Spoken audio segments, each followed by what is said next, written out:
अस्सलामुअलैकुम। હું અફસાના। આજે આપણે ધોરણ 8માં પાઠ 2 આપણી આસપાસ શું તેના વિશે કેટલીક વિશેષમાં માહિતી મેળવવાના છીએ। સાદી ભાષામાં અથવા સામાન્ય રીતે તમને કોઈ પૂછે કે તમારી આજુબાજુ તમને કંઈ દેખાય છે, તમને કોઈ આવો પ્રશ્ન કરે તો તમારો શું જવાબ હશે? સ્વાભાવિક રીતે આપણે જોવા જઈએ તો આપણને કોઈ આવો પ્રશ્ન કરશે તો આપણે કહીશું કે અમારી આજુબાજુમાં ભાઈ આપણે રસ્તા પર ચાલતા હશે તો આપણને ધૂળ દેખાશે, બહાર હશે તો આપણને આસમાન દેખાશે, દિવસ હશે આસમાનમાં તો આપણને સૂર્ય દેખાશે અને સાંજ હશે તો આપણને ચંદ્ર અથવા તારા દેખાશે। તો આપણી આસપાસ આપણને આટલી વસ્તુ દેખાશે। તો તે જ રીતે આજે આપણે આપણી આસપાસ શુંમાં કેટલાક વિશેષ અભ્યાસ કરવા જઈ રહીએ છીએ કે આના સિવાય પણ આપણને અંદર શું દેખાશે, જેવી આપણી આજુબાજુમાં કેટલાક આવરણ આવેલા છે તેના વિશે આજે આપણે વિશેષમાં અભ્યાસ કરવાના છીએ। જ્યાં જ્યાં હું તમને અંડરલાઇન કરાવું ત્યાં તમારે બધાને અંડરલાઇન કરવાની રહેશે અને તે અંડરલાઇન કરેલા મુદ્દાઓ તમારે સ્વાધ્યાયની નોટમાં લખવાના રહેશે। ચાલો તો આજે આપણે જોઈએ આપણી આસપાસ શું। તે વ્યક્તિ કહેશે કે હવા, પાણી, ધૂળ, સૂર્યપ્રકાશ વગેરે આ બધું પૃથ્વીમાં સમાયેલું છે। સૌર પરિવારનો આ ગ્રહ કે જેનું સ્થાન શુક્ર અને મંગળ ગ્રહની વચ્ચે આવેલું છે। આ ઉપરાંત એકમાત્ર પૃથ્વી જ છે કે જ્યાં સજીવોને પાણી અને હવા મળી છે, જે અન્ય ગ્રહો પર શક્ય નથી। આમ આપણે તમારી પાઠ્યપુસ્તકમાં પાના નંબર 6 ઉપર અંડરલાઇન કરજો કે એકમાત્ર પૃથ્વી જ છે કે જ્યાં આપણને અનુકૂળ તાપમાન, પાણી અને હવા મળેલા છે। એટલે કે જે આપણી પૃથ્વી છે તેના ઉપર આપણને હવા મળે છે, પાણી મળે છે અને જરૂરી અનુકૂળ તાપમાન મળે છે, જ્યાં આપણે રહી શકીએ છીએ, જીવી શકીએ છીએ અને આપણું જીવન આપણા જીવન ત્યાં આપણે વિતાવી શકીએ છીએ। કયા ગ્રહ ઉપર? તો કે પૃથ્વી ઉપર જ।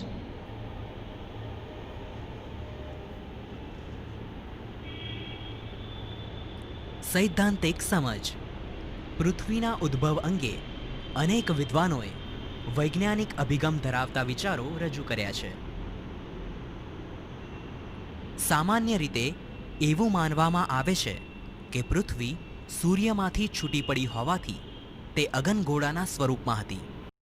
અંડરલાઇન કરજો કે સામાન્ય રીતે એવું માનવામાં આવે છે કે પૃથ્વી સૂર્યમાંથી છૂટી પડી હતી ત્યારે તેનો ઉદ્ભવ થયો ત્યારે તે અગ્નિગોળા સ્વરૂપમાં હતી।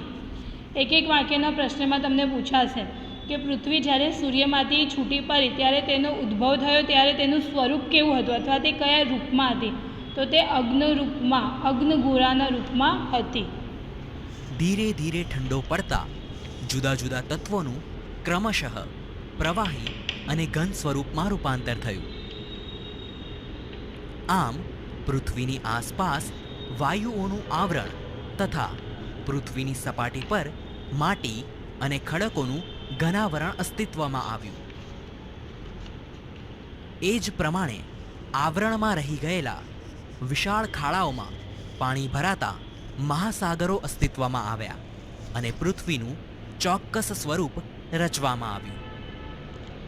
સૂર્યની આસપાસ ઘૂમ્યા કરતી ગરમ પૃથ્વીની ઉપરની સપાટી ઠર્યા બાદ તેનો પોપડો બંધાયો અને આ રીતે તેના પડને આપણે મૃદાવરણ તરીકે ઓળખતા થયા। પૃથ્વીની સપાટીના નીચાણવાળા ખાડાઓમાં પાણી ભરાતા સમુદ્રો બન્યા અને આ આવરણને આપણે જલાવરણ તરીકે ઓળખીએ છીએ। પૃથ્વીની સપાટી પર ચારે બાજુ વીંટળાયેલા આવરણને આપણે વાતાવરણ તરીકે ઓળખીએ છીએ। આવી રીતે પૃથ્વી પર જીવસૃષ્ટિ વિકાસ પામી અને સજીવ સૃષ્ટિના આવરણને જીવાવરણ તરીકે ઓળખવામાં આવે છે। મૃદાવરણ। તો આ રીતે આપણી આસપાસ 4 આવરણો આપણે જોઈ શકીએ છીએ અથવા આજે આપણે 4 આવરણો વિશે કેટલીક વિશેષમાં માહિતી મેળવવાની છે। તો આપણા 4 આવરણો કયા છે? મૃદાવરણ, જલાવરણ, વાતાવરણ અને જીવાવરણ। તો આ 4 આવરણો વિશે આજે આપણે કેટલીક વિશેષમાં આજે આપણે માહિતી મેળવવાના છીએ. તમારી સ્ક્રીન ઉપર તમને દેખાતું હશે પૃથ્વીના આવરણો. તો ઉપર તમારી સ્ક્રીન ઉપર આવેલું છે વાતાવરણ, જે આપણી આસપાસ આપણી આજુબાજુ વીંટળાયેલા હવાના આવરણને આપણે વાતાવરણ તરીકે ઓળખીએ છીએ. તો તે થઈ ગયું આપણું વાતાવરણ, પૃથ્વીનું પહેલું આવરણ. પછી તે જ રીતે તેના નીચે છે જલાવરણ. તો પૃથ્વીની સપાટીનો નીચાણવાળો ભાગ જે પાણીથી ઘેરાયેલો હોય છે તેને આપણે જલાવરણ તરીકે ઓળખીએ છીએ. પછી મૃદાવરણ એટલે કે પૃથ્વીના જે ભાગ ઉપર આપણે વસવાટ કરીએ છીએ તેને આપણે મૃદાવરણ તરીકે ઓળખીએ છીએ. તે જ રીતે જીવાવરણ. તો પૃથ્વીનું મૃદાવરણ, જલાવરણ અને જીવાવરણ જે ભાગમાં જીવસૃષ્ટિ વ્યાપી એટલે જે ભાગમાં જીવસૃષ્ટિનો વિકાસ થયો તેને આપણે જીવાવરણ તરીકે ઓળખીએ છીએ, જે તમારી સ્ક્રીન ઉપર દેખાય છે. તમને બધાને દેખાતું. ચાલો તો હવે આપણે મૃદાવરણ વિશે કેટલીક વિશેષ અગત્યની અંદરની માહિતી પ્રાપ્ત કરીશું. જ્યાં અંડરલાઇન કરાવું ત્યાં બધા અંડરલાઇન કરવાની. પૃથ્વી પર રહેતા સજીવોને માટે જેમ અનુકૂળ તાપમાન, હવા અને પાણી જરૂરી છે, એ જ રીતે મૃદાવરણ, જલાવરણ, જીવાવરણ અને વાતાવરણ આ 4 આવરણો પણ અગત્યના છે. અહીં આપણે મૃદાવરણ શું છે? તો મેં તમને પહેલે કીધું કે આપણે પૃથ્વી પર 4 આવરણો છે: વાતાવરણ, જીવાવરણ, જલાવરણ અને મૃદાવરણ. તો તેના વિશે આજે આપણે તેમાં અંદર મૃદાવરણ વિશે કેટલીક અગત્યની માહિતી મેળવીશું.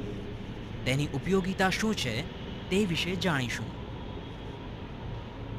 સૈદ્ધાંતિક સમજ. બંધારણ. મૃદ એટલે માટી. પૃથ્વીનો ઉપરનો પોપડો માટી અને ખડકો જેવા ઘન પદાર્થોનો બનેલો હોવાથી તેના ઉપલા પડને મૃદાવરણ કહે છે. અંડરલાઇન કરજો પેજ નંબર 7 ઉપર. મૃદ એટલે માટી અને આવરણ એટલે પડ. પૃથ્વીની ઉપરનો પોપડો માટી અને ખડકો જેવા ઘન પદાર્થોનો બનેલો છે, તેથી તેને ધનાવરણ કે શિલાવરણ તરીકે પણ ઓળખવામાં આવે છે અથવા મૃદાવરણ તરીકે પણ ઓળખવામાં આવે છે. તમને એક વાક્યના પ્રશ્નમાં પૂછાશે કે મૃદાવરણ એટલે શું? તો મૃદ એટલે માટી અને આવરણ એટલે પડ એટલે મૃદાવરણ. અથવા એમ પણ પૂછાશે કે ધનાવરણ કે શિલાવરણ એટલે શું? તો પૃથ્વીનો ઉપરનો પોપડો માટી અને ખડકો જેવા ઘન પદાર્થોનો બનેલો છે, તેથી તેને ધલાવરણ કે શિલાવરણ તરીકે પણ ઓળખવામાં આવે છે. તેને ઘનાવરણ કે શિલાવરણ પણ કહે છે. આ પોપડો માટી અને ખડકોનો બનેલો હોવાથી તેની સપાટીથી જેમ જેમ ઊંડે જઈએ તેમ તેમ તાપમાનમાં વધારો થાય છે. આ પૃથ્વીના પેટાળમાં વધારે ગરમીને લીધે અંદરના ખડકો પણ પીગળી જઈને પ્રવાહી સ્વરૂપમાં ફેરવાઈ જાય છે, જેને આપણે મેગ્મા એટલે કે ભૂરસ તરીકે ઓળખીએ. અંડરલાઇન કરજો બધા. પૃથ્વીના પેટાળમાં રહેલા ખડકોના પીગળેલા રસને મેગ્મા તરીકે ઓળખવામાં આવે છે. સ્વાધ્યાય પોથીમાં એક વાક્યના પ્રશ્નમાં છે મેગ્મા એટલે શું? તો પૃથ્વીના પેટાળમાં રહેલા ખડકોના પીગળેલા રસને મેગ્મા અથવા ભૂરસ કહેવામાં આવે છે. તેમજ અંડરલાઇન કરજો પૃથ્વી સપાટીનો આશરે 29% ભાગ મૃદાવરણ રોકે છે. કેટલા ટકા ભાગ રોકે છે? 29%. અને કેટલી જાડાઈ ધરાવે છે મૃદાવરણ? તો 64 થી 100 કિલોમીટર જેટલી જાડાઈ ધરાવે છે. મેગ્માની અંદર રહેલા વાયુ અને ખડકોનું દબાણ પણ એટલું વધારે હોય છે, જેથી ગરમી અને દબાણ જેવા વિરોધી બળો વચ્ચે સમતુલા જળવાઈ રહે છે.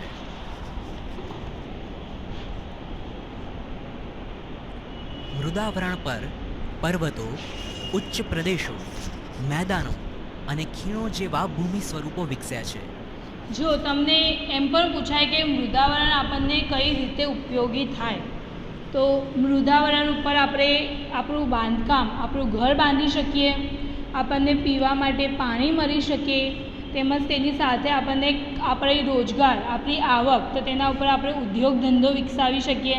ચલો બધા અંડરલાઇન કરો કે મૃદાવરણ ઉપર આપણે પીવાનું પાણી, ખોરાક માટે ખેતી, ઉદ્યોગ ધંધા, માટે જરૂરી ખનિજો કે પછી જંગલો એ મૃદાવરણ વગર કઈ રીતે શક્ય છે.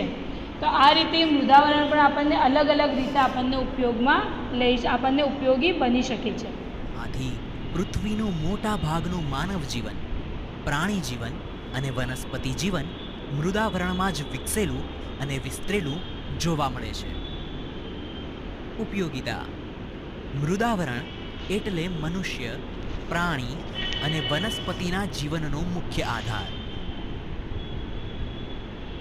આપણને રહેવા માટે ઘર, પીવા માટે પાણી, ખોરાક માટે ખેતી તેમજ ઉદ્યોગ ધંધા માટેની પ્રવૃત્તિઓ પણ મૃદાવરણના આધારે જ થાય છે.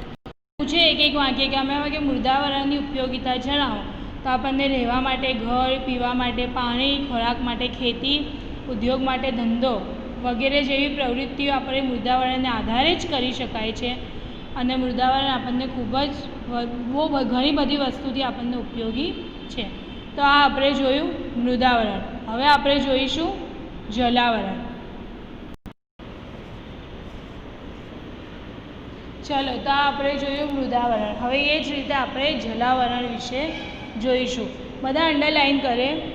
જલાવરણ એટલે પૃથ્વી સપાટીનો નીચાણવાળો ભાગ જે પાણીથી ઘેરાયેલો છે તેને આપણે જલાવરણ તરીકે ઓળખીએ છીએ. તમને એક વાક્યના પ્રશ્નમાં પૂછાશે કે જલાવરણ એટલે શું? તો પૃથ્વી સપાટીના નીચાણવાળો ભાગ જે પાણીથી ઘેરાયેલો છે તેને જલાવરણ તરીકે ઓળખવામાં આવે છે. જલાવરણ પૃથ્વી સપાટીનો કેટલા ટકા ભાગ રોકે છે? તો કે 71% ભાગ રોકે છે. કયું આવરણ? જલાવરણ. અને મૃદાવરણ કેટલો ભાગ રોકે છે? તો કે 29%. અને જલાવરણ તો કે 71%. અને જલાવરણ એટલે વિશાળ જળ ભંડાર ધરાવતા ભાગો. અંડરલાઈન કરજો. વિશાળ જળ ભંડાર ધરાવતા ભાગો એટલે મહાસાગરો. જળ ભંડાર એટલે કે જ્યાં સૌથી વધારે પાણી હોય તે. તો આપણા ત્યાં કેટલા મહાસાગરો આવેલા છે? 4. કયા કયા? અંડરલાઈન કરજો. પેસિફિક, એટલાન્ટિક, હિન્દ અને આર્કેટિક મહાસાગર તરીકે ઓળખવામાં આવે છે. ચલો, તો હવે આપણે આમાં વિશેષમાં જોઈશું કે જલાવરણ એટલે શું. પૃથ્વીની સપાટી પર ભૂમિ વિસ્તાર કરતાં પાણીના વિસ્તારનું પ્રમાણ વધારે છે. પૃથ્વીની સપાટીનો કેટલોક નીચાણવાળો ભાગ પાણીથી ઘેરાયેલો છે અને આ ઘેરાયેલા પાણીના ભાગને જલાવરણ તરીકે ઓળખવામાં આવે છે. જલાવરણમાં વિશાળ જળભંડાર ધરાવતા ભાગો એટલે મહાસાગરો, જે પેસિફિક, એટલાન્ટિક, હિન્દ અને આર્કટિક મહાસાગર તરીકે ઓળખાય છે. સૈદ્ધાંતિક સમજ. બંધારણ: બધા જ મહાસાગરો એકબીજા સાથે જોડાયેલા હોવાથી તેમના ભૂમિ વિસ્તારો પાસે આવેલા જળ વિસ્તારો સ્થાનિક સમુદ્રો, ઉપસાગરો, અખાત કે સામુદ્રધુનીના નામે ઓળખાય છે. પૃથ્વીની સપાટી પર આશરે 71% જલાવરણ વિસ્તરેલું છે.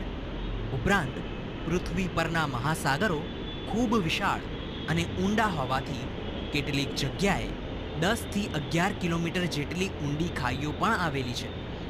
અંડરલાઈન કરજો બધા કે પૃથ્વી પરના મહાસાગરો ખૂબ વિશાળ અને ઊંડા છે. એક વાક્યના પ્રશ્નમાં પૂછાશે કે પૃથ્વી પરના મહાસાગરો કેવા છે? તો વિશાળ અને ઊંડા. અને તેમાં 10 થી 11 કિલોમીટર જેટલી ઊંચી ખાઈઓ આવેલી છે. ખાઈઓ એટલે કે જે નીચે ખાડાઓ પડે ને ખૂબ જ ઊંડી ઘેરાયેલી, તેની કિલોમીટર કેટલા છે? 10 થી 11 કિલોમીટર જેટલી. કેટલા કિલોમીટર? 10 થી 11 કિલોમીટર જેટલી ખાઈઓ આવેલી છે. ચલો, હવે આપણે આગળ જોઈએ.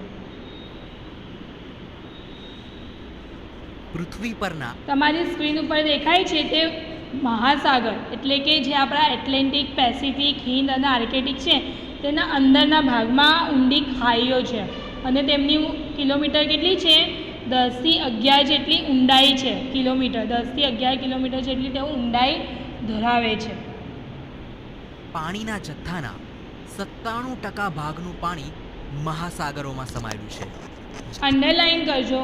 પૃથ્વીના પાણીના જથ્થાના 97% ભાગનું પાણી સમુદ્રમાં આવેલું હોય છે. અને આ પાણી કેવું હોય છે? ખારું હોય છે. કેવું હોય છે? ખારું. ચલો, તો હવે આપણે આગળ જોઈએ. પાણી ખારું છે. બાકી રહેલા પાણીનો આશરે પોણો ભાગ ધ્રુવો પર તથા હિમાલય અને બીજા ઊંચા પર્વતો પર બરફ રૂપે છે, જ્યારે કેટલોક જથ્થો ધરતીમાં છે. આ મીઠું પાણી એ જલાવરણની ભેટ છે. જલાવરણનું અસ્તિત્વ અંડરલાઈન કરજો. મીઠું પાણી આપણને જલાવરણની ભેટ છે. એક વાક્યના પ્રશ્નમાં પૂછાશે કે આપણને પીવા લાયક મીઠું પાણી કોની ભેટ છે? તો જલાવરણની ભેટ છે. એટલે સજીવ સૃષ્ટિનું અસ્તિત્વ. જળ એ જ જીવન. ઉપયોગિતા સમુદ્રોમાંથી આવે છે. ઉપરાંત સમુદ્રોમાંથી મૂલ્યવાન ચલો હવે આપણે જલાવરણની ઉપયોગિતા જોઈશું કે જલાવરણ આપણને આપણા જીવનમાં કઈ રીતે ઉપયોગી છે. તો સૌ પ્રથમ આપણે જોઈએ તો જલાવરણ તો પાણી દ્વારા આપણે આપણી રોજબરોજની નાની મોટી જરૂરિયાતો પૂરી કરીએ છીએ. જો જલાવરણ હોય જ નહીં તો આપણું જીવન ટકી શકે? આપણે જીવન નિભવી શકીએ? ના નિભવી શકીએ. તે ઉપરાંત જલાવરણમાંથી આપણને વિદ્યુત ઉત્પન્ન મળે છે. વિદ્યુત એટલે કે ઉર્જા. આપણે જે લાઇટ યુઝ કરીએ છીએ તે આપણને મેળવી શકાય છે. તેમજ જળમાર્ગ આપણને રસ્તાઓ માટે ઉપયોગી છે કે આપણે એક જગ્યાએથી બીજી જગ્યા માટે જવા માટે પણ તેની ઉપયોગી કરીએ છીએ. તો જળમાર્ગ આપણને વિવિધ રીતે ઉપયોગમાં લઈ શકીએ છીએ. ખનિજો અને મીઠું વગેરેનો જથ્થો મળી રહે છે. મહાસાગરોના મોજા, પ્રવાહો અને જલાવરણની જેમ વાતાવરણને ચલો તો હવે આપણે વાતાવરણ વિશે જોઈશું. વાતાવરણ એટલે પૃથ્વીની ચારે બાજુ વીંટળાઈને આવેલા આવરણને આપણે વાતાવરણ તરીકે ઓળખીએ છીએ. અંડરલાઈન કરજો બધા. આંખે જોઈ શકાતું નથી. વાતાવરણમાં વિવિધ વાયુઓ ઉપરાંત પાણીની વરાળ, ધૂળના રજકણો, ઉલ્કા. અંડરલાઈન કરજો કે પૃથ્વીની સપાટીથી આશરે 800થી 1000 કિલોમીટર સુધીનું વિસ્તરેલું છે અને તે વાતાવરણને આપણે નરી આંખે જોઈ શકતા નથી. જેવી રીતે મૃદાવરણ અને જલાવરણ આપણે જોઈ શકીએ છીએ. મૃદાવરણ એટલે કે જમીન જેના પર આપણે ચાલીએ છીએ, બાંધકામ કરીએ છીએ, ખેતી કરીએ છીએ તે. અને તે જ રીતે જલાવરણ તો પાણીનો જે ભાગ આપણને દેખાય છે તેને આપણે જલાવરણ તરીકે ઓળખીએ છીએ. પરંતુ વાતાવરણને આપણે આ રીતે જોઈ શકતા નથી. તો વાતાવરણને આપણે માત્ર અહેસાસ કરી શકીએ છીએ, માત્ર તેને મહેસૂસ કરી શકીએ છીએ. અંડરલાઈન કરજો. વાતાવરણ વિવિધ વાયુઓ, પાણીની વરાળ, ધૂળના રજકણો, ક્ષારકણો અને સૂક્ષ્મ જંતુઓ પણ ભરેલા હોય છે. એટલે આપણી આજુબાજુ કેટલાક વાયુઓ જેવી રીતે કાર્બન ડાયોક્સાઇડ, નાઇટ્રોજન, ઓક્સિજન વગેરે તેમજ ધૂળના રજકણો. તો જે રીતે આપણે ચાલીએ છીએ તો આપણને જે ધૂળ અને માટી ઉડે છે તેને આપણે ધૂળના રજકણો અથવા ક્ષારકણો તરીકે પણ ઓળખીએ છીએ. અંડરલાઈન કરજો બધા. ક્ષારકણો તેમજ સૂક્ષ્મ જીવજંતુઓ પણ ભળેલા છે. આમ પૃથ્વીની ચારે બાજુ વીંટળાઈને આવેલા હવાના આવરણને વાતાવરણ કહેવામાં આવે છે. સૈદ્ધાંતિક સમજ. પૃથ્વીની સપાટીથી આશરે 1600 કિલોમીટર ઊંચાઈ સુધી વાતાવરણ વિસ્તરેલું છે. વાતાવરણ રંગહીન, વાસરહિત અને પારદર્શક છે. અંડરલાઈન કરજો. વાતાવરણ રંગહીન, સ્વાદરહિત અને વાસરહિત છે. એટલે કે આપણે તેને ના જોઈ શકીએ છીએ, ના આપણે તેને ટેસ્ટ કરી શકીએ છીએ કે ના આપણને તેની વાસ આવે છે. તે માત્ર પારદર્શક છે કે જે આપણે જોઈ શકતા નથી. તેને આપણે જોઈ શકતા નથી, તેને આપણે માત્ર મહેસૂસ કરીએ છીએ. તેમાં અંડરલાઈન કરજો. તેમાં ધન, પ્રવાહી અને વાયુ તત્વનો સમાવેશ થાય છે. તેમજ તેમાં ઘન, પ્રવાહી અને વાયુ તત્વોનું તેમજ nitrogen, oxygen, carbon dioxide, ozone અને હાઇડ્રોજન વગેરેનો સમાવેશ થાય. જો તમારી સ્ક્રીન ઉપર તમને અલગ અલગ વાયુઓ દેખાયેલા છે તેમાંથી પહેલે છે નાઇટ્રોજન. તો નાઇટ્રોજનનો 21% ભાગ છે. કેટલા ટકા છે? 21%. અંડરલાઈન કરજો બધા.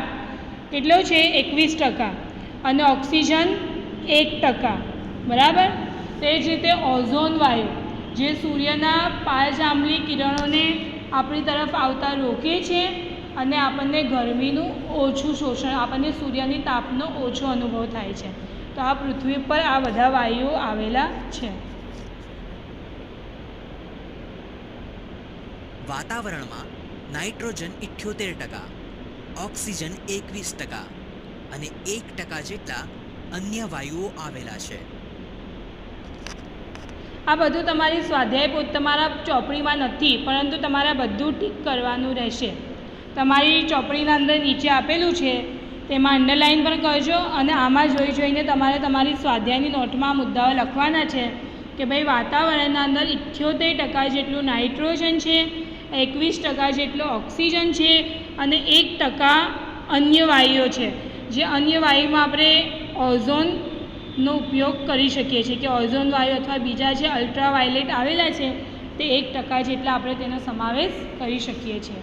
બધા અંડરલાઇન આ બધું બધાએ સ્વાધ્યાયના ચોપડામાં લખવાનું રહેશે. કાર્બન ડાયોક્સાઇડ વાયુ ભારતની ઉપર જતા ઓછો થતો જાય છે.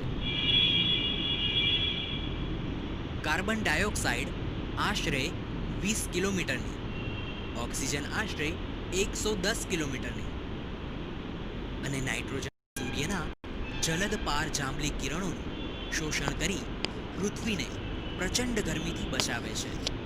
અંડરલાઇન કરજો બધા કે ઓઝોન વાયુ સૂર્યના પારજાંબલી કિરણોનું શોષણ કરી પૃથ્વીને સૂર્યની પ્રચંડ ગરમીથી બચાવે છે. એટલે કે જે સાદી ભાષામાં તમને કહું, તમને સમજણ માટે, કે જ્યારે પૃથ્વીના ઉપર સૂર્યની જે ગરમી સીધી પૃથ્વી પર નથી આવતી, તેના વચ્ચે આપણો ઓઝોન વાયુ હોય છે, જે તે સૂર્યના જે પારજાંબલી કિરણો હોય, જે સૂર્યના કિરણો હોય, જે સૂર્યની જે ગરમી હોય છે તેનું શોષણ કરે છે અને પછી પૃથ્વી પર આવે છે, જેથી આપણને ગરમી થોડી ઓછી લાગે છે અને આપણને ગરમીથી બચાવે છે. કયો વાયુ? ઓઝોન વાયુ. અને ઓઝોન વાયુ કઈ જગ્યાએ સૌથી વધારે, અંડરલાઇન કરજો, આ વાયુ મુખ્યત્વે વહેલી સવારે ખુલ્લા મેદાનોમાં અને સમુદ્ર કિનારાની હવામાં વધારે પ્રમાણમાં હોય છે. એટલે જે ઓઝોન વાયુ છે તે આપણા ત્યાં સૌથી વધારે કઈ જગ્યાએ જોવા મળે છે, કે સૌથી વધારે કયા પ્રમાણમાં વધારે હોય છે? તો સવારે ખુલ્લા મેદાનમાં અને સમુદ્ર કિનારે વધારે હોય છે.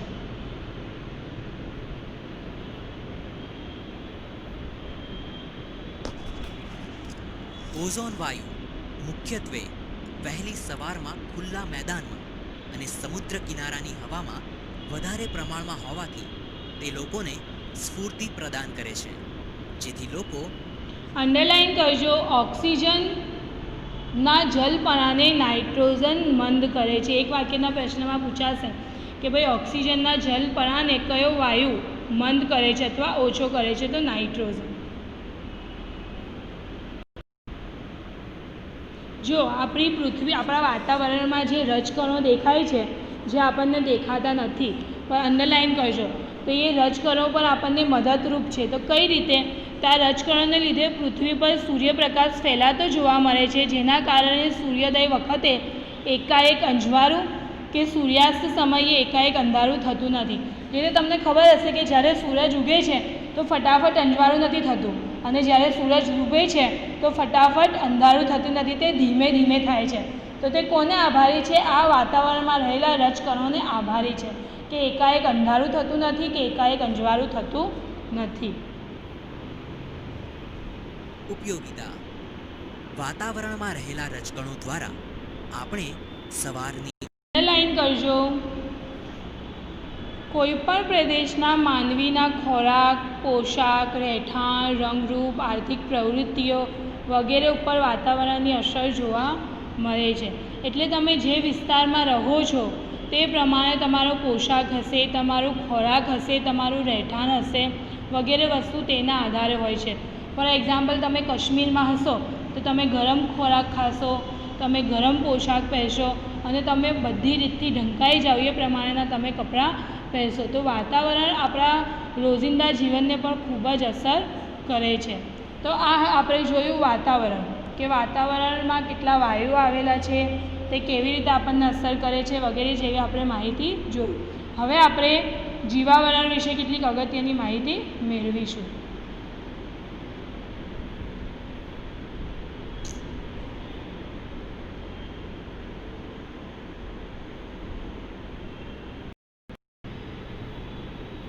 તો અંડરલાઇન કરજો. પૃથ્વીના મૃદાવરણ, જલાવરણ અને વાતાવરણના જે ભાગમાં જીવસૃષ્ટિ વ્યાપી છે તેને જીવાવરણ કહે છે.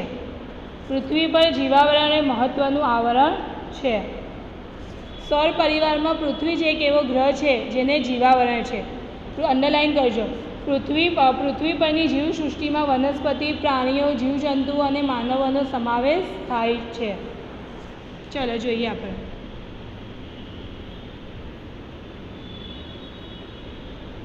જીવાવરણ કહેવામાં આવે છે. પૃથ્વી ઉપર જીવાવરણ એ મહત્વનું આવરણ છે. સૈદ્ધાંતિક સમજ. બંધારણ. જીવાવરણમાં અનેક પ્રકારની જીવસૃષ્ટિનો સમાવેશ થાય છે. આ જીવસૃષ્ટિમાં વનસ્પતિ, પ્રાણીઓ, જીવજંતુઓ અને માનવોનો સમાવેશ થાય છે. પૃથ્વીમાં રહેતા દરેક સજીવની જરૂરિયાતોની ચીજવસ્તુઓ જીવાવરણમાંથી પ્રાપ્ત થાય છે. આ ઉપરાંત જીવાવરણના સજીવો માનવ જગતને વિવિધતાપૂર્ણ ખોરાક અને કાચો માલ પૂરો પાડે છે. અજૈવિક વિભાગમાં જીવાવરણ 2 વિભાગમાં વહેંચવામાં આવે છે. એક અજૈવિક અને 2. જો અંડરલાઇન કરજો બધા કે જીવાવરણને 2 વિભાગમાં વહેંચવામાં આવે છે. કયા 2 વિભાગ? અજૈવિક વિભાગ અને જૈવિક વિભાગ. જૈવિક.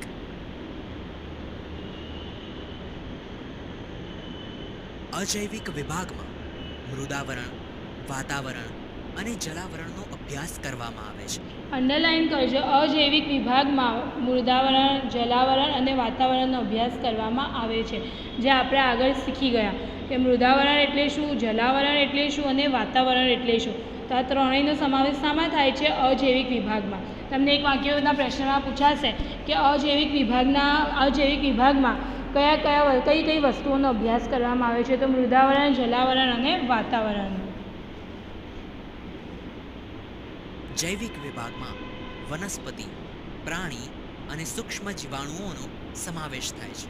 અને જૈવિક વિભાગમાં વનસ્પતિ, પ્રાણી અને સૂક્ષ્મ જીવાણુઓનો અભ્યાસ કરવામાં આવે છે.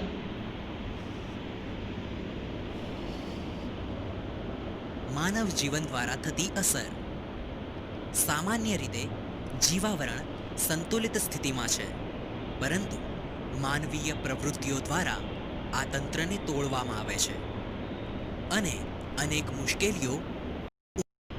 જો તમારી સ્ક્રીન ઉપર તમને ચિત્ર દેખાય છે તે માનવ પ્રવૃત્તિઓની આવરણ પર અસરને કારણે છે. કે વ્યક્તિ ખેતી કેવી રીતે મૃદાવરણ પર કરે છે, તેમજ જલાવરણ દ્વારા તે પોતાના પાણીનો ઉપયોગ કરે છે, અને વાતાવરણના દ્વારા તે હવામાં શ્વાસ લઈ શકે છે. તે જ રીતે માનવીની કેટલીક પ્રવૃત્તિઓ કે જેના લીધે મૃદાવરણ, વાતાવરણ, જીવાવરણ અને જલાવરણ જોખમાય છે તે વિશે આપણે કેટલીક વસ્તુઓ આજે કેટલીક માહિતી મેળવવામાં આવે છે. પર્યાવરણના શોષણના ભોગે માનવી વિકાસ કરી રહ્યા છે, જેના કારણે કુદરતની પોષણ કડી જોખમાય છે. આવી સ્થિતિ માનવી અને પર્યાવરણ એમ બંને માટે નુકસાનકારક છે. જે રીતે વ્યક્તિ પોતાનો વ્યક્તિગત સ્વાદ સાધવા માટે જંગલોમાં જઈને જંગલના લાકડાઓ કાપે છે અને તેનાથી તે પોતાની રોજીરોટી, પોતાની આવક ઉત્પન્ન કરે છે, તો તે એ નથી જોતો કે ભાઈ જંગલના લાકડા કાપવાથી અને વૃક્ષો ખોરવાઈ નાખવાથી વરસાદ નહીં આવે, જમીનમાં પ્રદૂષણ વધશે વગેરે જેવી વસ્તુઓથી તે પર્યાવરણને નુકસાન પહોંચાડે છે. હવે વિદ્યાર્થી મિત્રો, આ પ્રકરણ અંડરલાઇન કરજો બધા કે વૃક્ષો કાપવાથી CO2નું પ્રમાણ વધે છે અને CO2નું પ્રમાણ વધતા પૃથ્વી પર ગરમીનું પ્રમાણ વધે છે. આ રીતે વાતાવરણ પર માનવ પ્રવૃત્તિઓની અસર થાય છે અને પર્યાવરણના શોષણના ભોગે કુદરતની પોષક કરીઓ જોખમાય છે, જે જીવાવરણ માટે નુકસાન થાય છે. બરાબર. આ સાથે આપણો પાઠ પૂરો થાય છે અને હવે તમારા નેક્સ્ટ લેક્ચરમાં તમને હું પાર્ટ 2ની સ્વાધ્યાયની PDF સેન્ડ કરીશ અને સ્વાધ્યાય પોથીની પણ PDF સેન્ડ કરીશ. જે તમારે મને સ્વાધ્યાય પોથી તમારી પોતાની સ્વાધ્યાય પોથીમાં લખીને સેન્ડ કરવાની રહેશે અને તમારી સ્વાધ્યાયની નોટમાં લખીને તે સ્વાધ્યાયના ફોટો મને તમારે સેન્ડ કરવાના રહેશે. જો કોઈને કંઈ પ્રોબ્લેમ હોય અને એ ટાઈમે તમે લખીને સેન્ડ ના કરી શકો તો તમે આવતા બુધવાર સુધી તમે લખીને સેન્ડ કરી શકો છો. Thank you.